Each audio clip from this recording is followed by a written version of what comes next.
turns, we are going to use the spot marker for our own footwork. So getting acclimated to what we need to do with our own footwork. So you always want to practice these turns until they become fluid in your own mind before you add a dog into it. And we're going to first practice it stationary, and then we will practice it with it moving.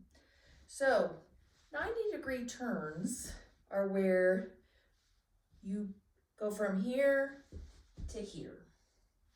So you want to always plant your right foot and then make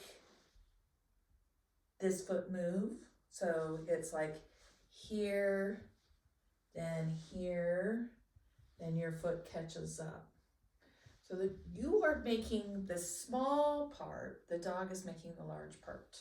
So you can practice it, you're allowed to take a step. Like you can just kind of come in here and make this wide turn. But you do have right turns and then you have pivot rights. So in pivot rights, you are not allowed to take that step. This right foot needs to be planted.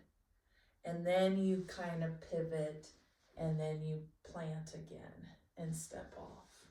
So you want to make sure that you practice those right turns as closely to a pivot as possible. So remember, pivot is a pivot in place, not a step. So you want to come in, pivot, this foot meets that foot. And then you can take off with this foot as you want. So we're going to practice that pivot in place with the dogs. So you're going to come in, we're going to talk about it in motion and in stationary. We want to practice the pivot in place first before we do the pivot where you're moving. So you would have the dog, you would be stationary, the dog is in heel.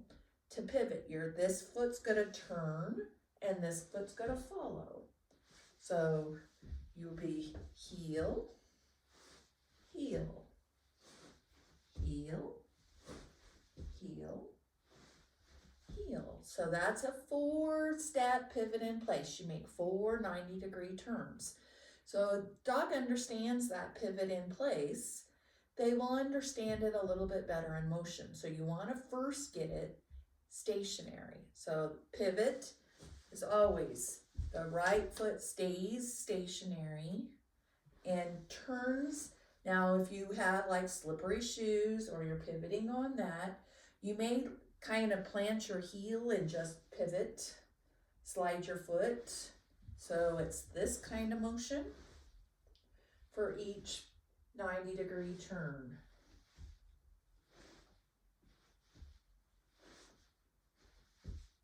So you want to practice that first with your dog, and then I'll show it with your dog.